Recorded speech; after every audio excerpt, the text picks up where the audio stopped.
နိုဝင်ဘာလစက္ကန့်ရဲ့နေ့ကပြည်တော်များအကြီးမျိုးတွေမှာလီးပြီးလူတိုက်ကြီးဒေသဥက္ကဋ္ဌဒေသရှောက်ဒေသတော်လတိဒေသဆိုပြီးတော့ဒေသ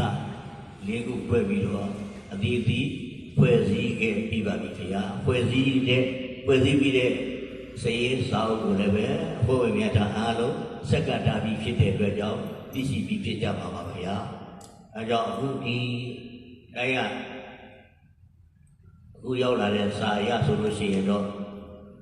အာနာတော်ထိသိဆောက်ရှောက်ရေးအဖွဲ့များရှိသေးမရှိသေးဟလာရှိသေးတယ်ဆိုလို့ရှိရင်လည်းပဲရှိသေးတဲ့အကြောင်းမရှိသေးရင်လည်းပဲမရှိသေးတဲ့အကြောင်းဒါက22ခုနှစ်ကဖွဲ့စည်းပြီးတော့တာဝန်ထမ်းဆောင်နေစေဖြစ်တဲ့အဖွဲ့တွေလည်းရှိပါတယ်ခင်ဗျာအဲဒီတော့တာဝန်ထမ်းဆောင်နေတဲ့အဖွဲ့များကလည်းပဲမိမိတို့တာဝန်ထမ်းဆောင်စဉ်အတွေ့အကြုံများကိုတင်ပြလျှောက်ထားပြီးတော့ဆွေးနွေးဆုံးဖြတ်တော်မူကြရဖြစ်ပါတယ်ခင်ဗျာဒါကြောင့်ရပြီးတော့များပြီးခဲ့တဲ့2022ခုနှစ်ကစပြီးတော့အာနာတော်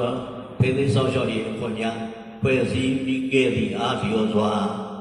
လက်တွေ့တာဝန်ထမ်းဆောင်နေတဲ့အဖွဲ့များအနေဖြင့်မိမိတို့ရဲ့အတွေ့အကြုံများကိုတင်ပြလျှောက်ထားပြီးတော့အာနာတော်ထိသိဆောက်ရှောက်ရေးအဖွဲ့များခုနကဆက်လက်ပြီးတော့တည်ရှိသေးမရှိသေး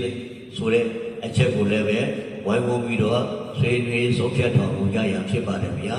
အဲဒီဆွေးနွေးဆုံးဖြတ်ချက်များနဲ့ဆွေးနွေးဆုံးဖြတ်ချက်များကိုရပြီးတော့များနေတဲ့တိုင်းတန်ခါနိုင်ကပွဲတို့ပြန်လည်ပြီးတော့တင်ပြလျှောက်ထားရမှာဖြစ်တဲ့အတွက်သက်ဆိုင်ရာအာဏာတော်ထိန်းသိမ်းရေးစောင့်ရှောက်ရေးအဖွဲ့များကပွဲများမှာဆိုလို့ရှိရင်ပြီးတော့ဥက္ကဋ္ဌဒုဥက္ကဋ္ဌအကျိုးတော်